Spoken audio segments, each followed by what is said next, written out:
Ah, t'es là? Bonjour! Je viens de terminer la pose de mes portes USB avec les charnières invisibles. Si tu es intéressé par la fabrication d'un gabarit avec une imprimante 3D et le logiciel Fusion 360, tu peux regarder l'intégralité de la vidéo. Si ce qui t'intéresse, c'est juste la pose des charnières avec le gabarit, regarde la vidéo ici. Je te souhaite un bon visionnage. Attention, je ne suis qu'un simple bricoleur du dimanche. Je ne fais partager que mes savoirs. Je ne suis pas du tout un professionnel. Il est possible que je fasse des erreurs. Tu peux me le mettre en commentaire. Bon visionnage! Pour commencer, d'habitude, on fait toujours ça et on y va. Ensuite, il va falloir faire un premier repérage pour le point de perçage dans la porte qui se trouve à 21,5 du bord. Donc on va tracer un rectangle et on va partir d'ici pour avoir pile poil 21,5. Donc je vais mettre la première cote, 21,5. J'appuie sur tabulation. La deuxième cote, je mets n'importe quoi. Je mets par exemple 20. C'est pas très grave. Ce qui m'intéresse, moi, c'est ce point-là. Ok. Maintenant, on a les deux autres points. Ce sont les points qui se mettent sur le montant. Ces points-là, ils sont à 37 mm du bord et ils sont espacés de 32 mm. Et ils vont donc être de part et d'autre de ce point-là. Donc, je vais faire un rectangle par le centre. Donc, créer un rectangle par le centre. Puisqu'on est à 37 mm, on va doubler la cote. Donc on va mettre 37 multiplié par 2 égale 74 mm. Et puisque les points sont espacés de 32, on va donc faire un rectangle de 32. Voilà. Donc j'ai trois points qui m'intéressent, celui-là et celui-là, qui seront les perçages sur le montant, et celui-là qui sera le perçage sur la porte. À partir de ces points-là, je vais agrandir, je vais venir faire des croix, de façon à pouvoir ensuite passer le stylo, un peu comme dans un normographe, pour ceux qui s'en souviennent, quand on passait le stylo et qu'on suivait pour tracer des lettres. Donc, on va partir d'ici et on va venir créer des points. Donc je crée un point ici, un point là et un point ici. Maintenant que j'ai créé les points, je vais tracer des rectangles. Et je fais un rectangle à partir du centre, ici. Donc là, je vais faire une croix, donc je vais faire un rectangle vertical et un rectangle horizontal. Et je ferai la même chose pour les autres points. Donc je vais partir d'ici et je vais faire un rectangle vertical. Je vais le faire d'une largeur de 2 mm, c'est ce qu'il faut pour pouvoir passer un stylo. Et puis en longueur, on est à 27 mm là. Je vais pouvoir prendre un peu plus, je vais pouvoir mettre par exemple 35. Je valide. Je vais faire la même chose, mais en travers maintenant. Donc, créer un rectangle par le centre, ici.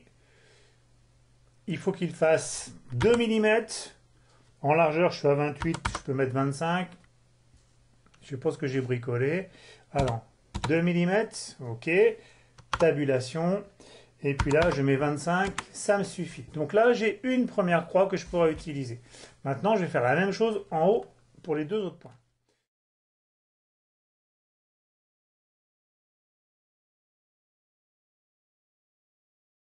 Donc, si je résume un peu, on a les deux points de perçage qui vont être mis sur le montant. Le point de perçage qui va être sur la porte. Il va falloir que je fasse une plaque en plastique qui est cette forme-là et que je fasse une butée qui va se mettre sur le bord de façon à ce que mon gabarit soit terminé. Donc là, je vais pouvoir créer un rectangle pour venir ceinturer tout ça. Donc je vais prendre à peu près cette distance-là, ça me semble correct. Je vais aller jusque là. Et je vais venir jusque sur le bord. Donc là, je suis bien centré. Tac. Ce rectangle, je le valide. Maintenant, je vais venir extruder toutes les parties qui m'intéressent. Donc j'appuie sur E. J'extrude cette partie-là, celle-là, celle-là, celle-là et celle-là. Je vais donc garder mes deux croix, ici et ma croix centrale. Puisque je suis bon, je vais extruder, sachant que je mets des couches en 0,2 avec mon imprimante. Je vais faire donc un multiple de 0,2. Je vais faire par exemple 1,8. Ça me semble largement suffisant pour avoir quelque chose de correct. Alors pas trop épais parce qu'après il faut faire passer la mine. Maintenant il me manque la butée. Il faut que je fasse une butée ici qui va servir à délimiter la position de mon... Enfin, à permettre de positionner correctement mon gabarit. Donc je refais un sketch là-dessus, je trace un rectangle, je pars de ce point-là, je fais par exemple 4 mm, ouais, c'est bon, et ça je vais l'extruder. Alors pour se souvenir dans quel sens on extrude, c'est donc dans l'autre sens, ou dans ce sens-là, c'est pas très grave, et on va l'extruder de par exemple 5 mm, c'est largement suffisant pour que ça puisse se caler. Je valide.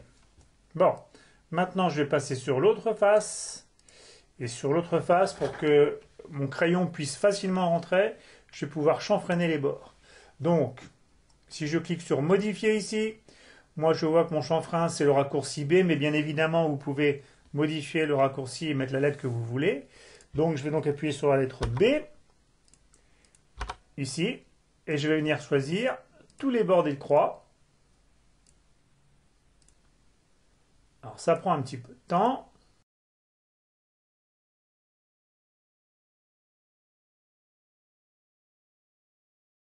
Et je vais mettre 1 mm. Ça me permet d'avoir un creux pour pouvoir passer le crayon plus facilement. Voilà, ma pièce est terminée. Maintenant, il ne me reste plus qu'à l'enregistrer, à la passer sur Cura et à l'imprimer.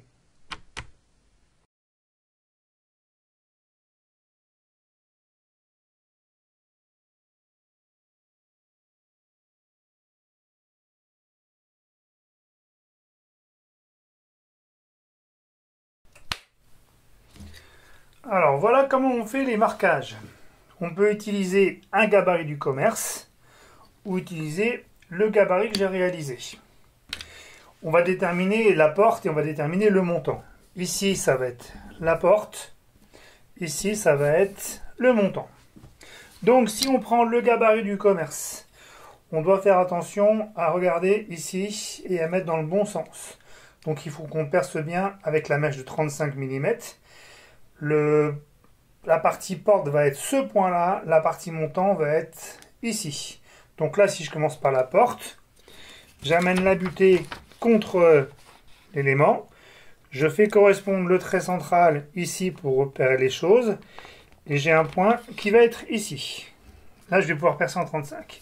Si j'utilise mon gabarit, je fais la même chose. Je fais correspondre le trait ici. Et je fais ça. Et maintenant, pour la partie du montant, je retourne mon gabarit.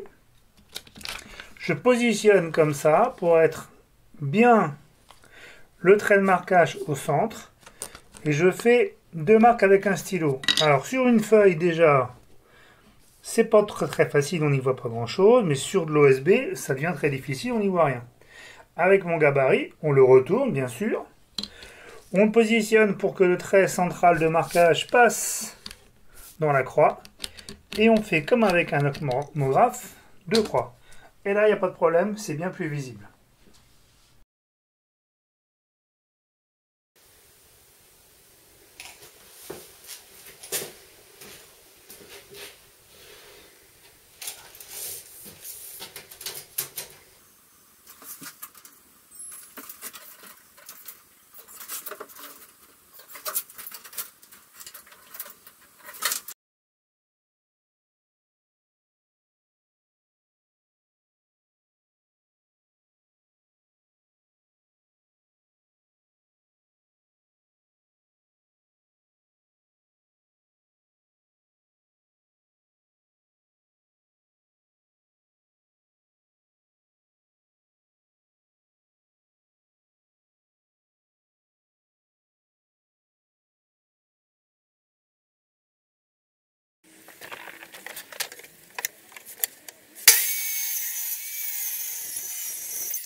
Bon voilà, toutes mes portes sont posées. Moi ce qui m'intéressait c'était d'avoir des portes qui soient affleurantes, d'avoir des charnières qui soient invisibles, des portes qui s'ouvrent facilement et qui se ferment toutes seules. Alors c'est une pièce qui est dans un sous-sol, c'est de l'OSB, c'est pas spécialement tip top au niveau finition, mais pour une première fois je suis pas trop mécontent de moi. J'espère que ma vidéo t'aura permis de comprendre 2-3 choses sur la pose de charnières invisibles.